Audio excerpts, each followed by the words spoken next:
ಪ್ರಯಾಣಿಕರ ಅನುಕೂಲಕ್ಕಾಗಿ silicon city ಬೆಂಗಳೂರಿನಲ್ಲಿ ಬಿಎಂಟಿಸಿ ಬಸ್ಸುಗಳಿಗೆ ಈ ಟ್ರ್ಯಾಕಿಂಗ್ ಡಿವೈಸ್ ಸಿಸ್ಟಮ್ ಅನ್ನು ಅಳವಡಿಸಲಾಗಿತ್ತು.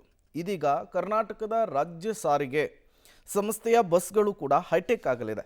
Vehicle tracking and monitoring system ಅಳವಡಿಕೆಗೆ ಮುಂದಾಗಲಾಗಿದೆ. ಪ್ರಯಾಣಿಕರಿಗೆ ಬಸ್ಗಳ ಸಂಚಾರದ ಕುರಿತು ಮೊಬೈಲ್ ಆ್ಯಪ್ ಮೂಲಕ ಮಾಹಿತಿ ನೀಡುವಂತಹ ವ್ಯವಸ್ಥೆ ಇದಾಗಿದೆ. ಬಸ್ಗಳು ಎಲ್ಲಿಗೆ ತಲುಪ್ತವೆ, ಎಷ್ಟೊತ್ತಿಗೆ ಆ ಬಸ್ಗಳು ರೀಚ್ ಆಗ್ತವೆ, ಜೊತೆಗೆ ಬಸ್ಗಳ ವೇಳಾಪಟ್ಟಿಯ ಬಗ್ಗೆ ನಿಖರವಾದ ಮಾಹಿತಿಯನ್ನು ಪಡೆಯುವುದಕ್ಕೆ ಈ ಸಿಸ್ಟಮ್ ಹೆಲ್ಪ್ ಆಗುತ್ತೆ. ವೆಹಿಕಲ್ ಟ್ರ್ಯಾಕಿಂಗ್ ಸಿಸ್ಟಮ್ ಅಳವಡಿಕೆಗೆ ಈಗಾಗಲೇ ಟೆಂಡರ್ ಪ್ರಕ್ರಿಯೆ ಮುಗಿದಿದೆ. ಹಳೆಯ ಹಾಗೂ ಹೊಸ ಬಸ್ಸುಗಳು ಸೇರಿ 8,800 ಬಸ್ಸುಗಳಲ್ಲಿ ಈ ಸಿಸ್ಟಮ್ ಮಾರ್ಚ್ ಅಂತ್ಯದ ವೇಳೆಗೆ ಅಳವಡಿಕೆ ಆಗಲಿದೆ. ಸುರಕ್ಷತೆ ನಮಗೆ ಟಾಪ್ ಪ್ರಿಯಾರಿಟಿ ಇರುತ್ತೆ. ಈ ಒಂದು ಸುರಕ್ಷತೆ ದೃಷ್ಟಿಯಿಂದ ಏನು ನಮ್ಮಲ್ಲಿ ಫೈರ್ ಎಕ್ಸ್ಟಿಂಗ್ವಿಷರ್ ಇರುತ್ತೆ, ಅದಕ್ಕೆ ನಾವು ಹೆಚ್ಚು ಹೊತ್ತು ಎಲ್ಲ ಬಸ್ಗಳಲ್ಲೂ ಇರುವ ಹಾಗೆ ನೋಡ್ಕೊಳ್ತಾ ಇದ್ವಿ.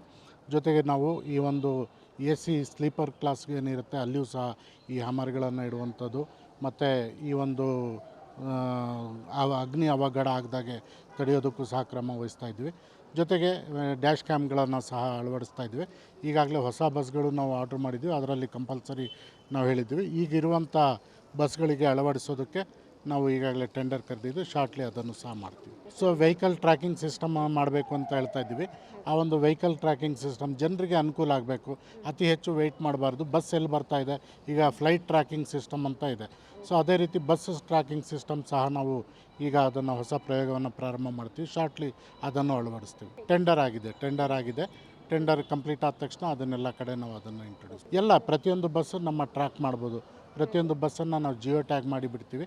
ಅದರಲ್ಲಿ ನಮ್ಮ ಟ್ರ್ಯಾಕಿಂಗ್ ಸಿಸ್ಟಮಲ್ಲಿ ಜನರಿಗೆ ಅನುಕೂಲ ಆಗುತ್ತೆ. ಯಾವ ಟೈಮ್ಗೆ ಬಸ್ ಬರುತ್ತೆ ಅನ್ನೋದು ಖಚಿತವಾಗಿ ಗೊತ್ತಾಗುತ್ತೆ. ಇದು ಸಾಫ್ಟ್ವೇರ್ ಒಂದು